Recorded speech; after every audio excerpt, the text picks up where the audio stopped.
Hello.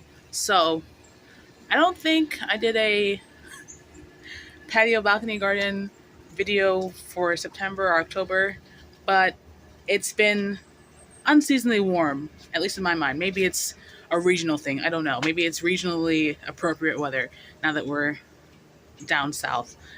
But today, the 7th of November, the high is 80 degrees. So tomorrow's supposed to go down to 60. I figured I'd show what is currently still flowering. Probably won't be in the next week or so, I would imagine. Maybe it will, who knows.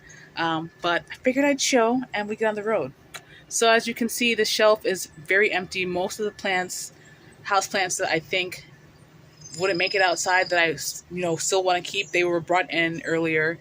That includes the aglaonemas, ZZ plant, the zigzag cactus, and a maranta, and then some other cuttings I had, like from early once we got here, which also I guess would be a cutting of the Hoya australis. Some more zigzag. Anyway, only thing left out here are the succulents. Let me flip it around.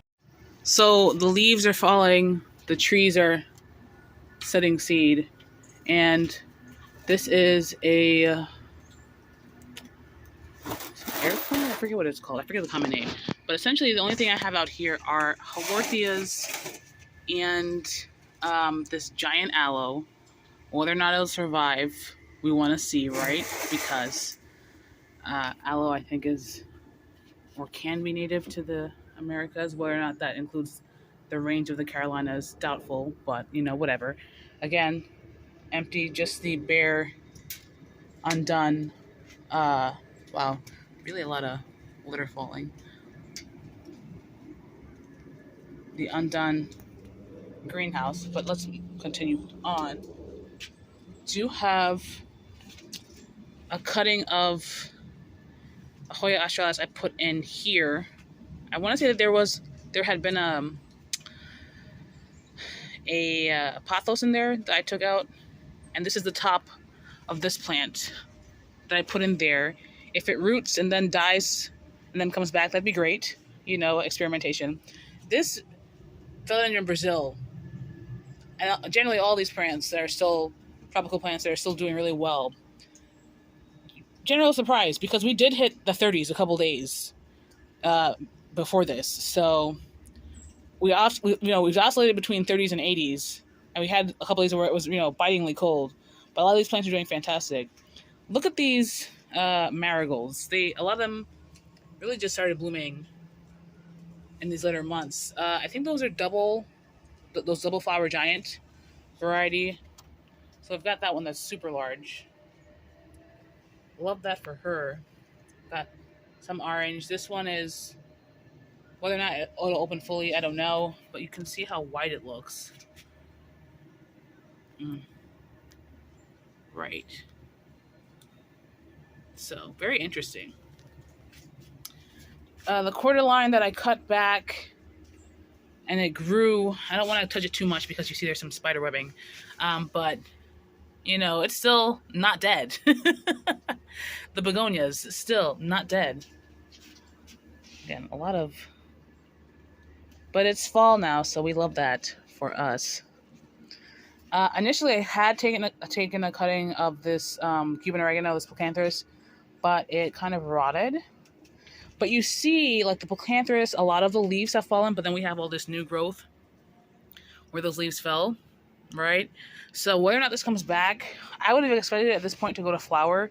I don't know that it'll go to flower, because also the marigolds took super long. Like they would have been bloomed and done by now in New York, New Jersey, but over here they're kind of just in their stride. So the vinca, they've obviously seen better days. A lot of yellowing around some of the older leaves, but we still have newer growth. And I think this will probably come back. That's my gut expectation. That's my intuition, is that it'll come back. The mint, again, I'm learning how North Carolina is differing from the mid-Atlantic states, because I think this mint would have been full throughout. This mint really didn't perform the way I imagined it was going to perform, whether or not that's because of how much it rains down here. But you see, now we have this base growth. It's really weird. So this might come back next year and might be really full. Maybe at the beginning of next year I'll cut back some of the spindlier lengths to make it bushier. We've got this marigold, okay? It's just the one. I had several, but this one really just took off. We love that for her. We love that for me. I wanna love that. We've got the dianthus. You know, I got it, and then it seemed to be dying back. There were some dead stems I had to thin out. Stop moving and focus, please. I don't think it's going to. Oh, there it kind of goes. Anyway.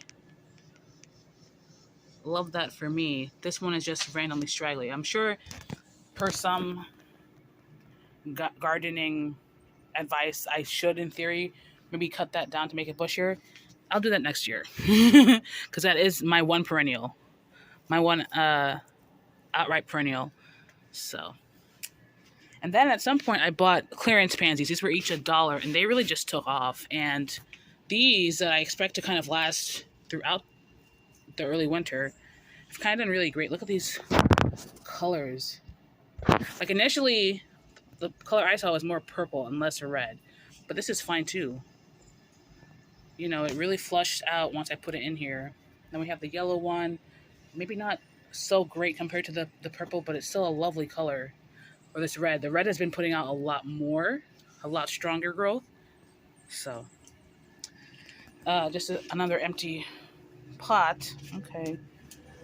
These mums that I feel like they're really solid in here. Like they're not rotted. They feel really firm in this. So maybe they'll perennialize. I don't know if this is new growth or not. I think I got these, like they were like a pack of 3 or something. Yeah, it was like a pack of 3 for one something, and I put 2 in there, and that might be why it's so hefty in there, because it's 2 plugs in there, and the roots maybe are really tight, so maybe that's why it's not rotted yet.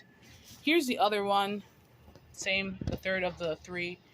The spindly growth I took out, I don't know if that one will perennialize, but I think this one, that first one I got, that's like a pinkish, I got this back in, I want to say September, and bloomed very, the blooms lasted a short period as mums do, but the leaves look pretty healthy, so hopefully again that perennializes, but we'll see. This pothos, I'm sure I do have a cutting of it inside. Whether or not I do or not, I'm not really pressed, because I had previously sworn off pothos. Somehow I ended up with them again. So if I don't, that's fine. I'll have the philodendrons. This is some of that false dracaena, false bamboo that IKEA loves to sell, and some pothos around it, and a bottle of water. I don't really care for that one way or the other. That's actually also not my plant, but I don't think anyone's really gonna miss it. A Janet Craig dracaena, again, that wasn't mine. I had previously had one a few years back, but this one was not mine. It never really took off here, so there's that. Here is one, and then there are 2. The Hoya australis. In the summer I had seen some birds nesting, or at least maybe testing out the potters as nests. I don't know, maybe they will decide on doing that, and they'll use the pot and its general circular frame to put a nest in there. Who knows? I'm not really pressed about these. They were a great price. I think they were $13 a pop when I got them initially, but I do have, I think, 1 or 2 cuttings, and they grow really fast, as you can see. I really had to loop these back and forth around this. It really, grew a lot, and it was great. So, yeah. And then that is another mum. It's another mum? I think it's another mum. My Paleonia, not doing super great. Some parts are rotting, some parts are not. So, but that's okay if it perennializes, or if it goes to seed, and if it comes back, something to be seen.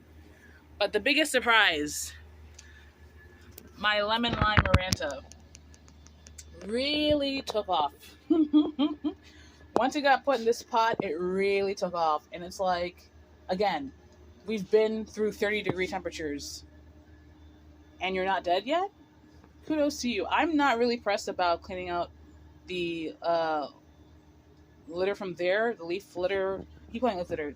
I guess these are like seed heads from there because maybe it'll provide a leaf mulch that'll promote a warmer temperature, soil temperature. Who knows? So some of the things I'm not really pressed about cleaning up here. Some of them I am. That is not one of them. And so yeah, that is what it looks like in November of 2022.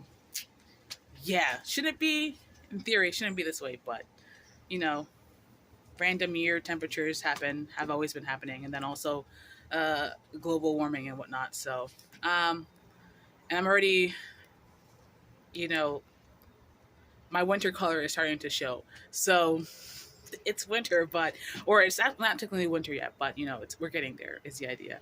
Anyway, thanks for watching. Bye. I completely forgot to mention my lovely BK Bonnie begonia that has just proven to be the belle of the ball. She knows what she wants, she knows what she's about, and she is not here to play, okay? She's a red stunner. That she is. Yes.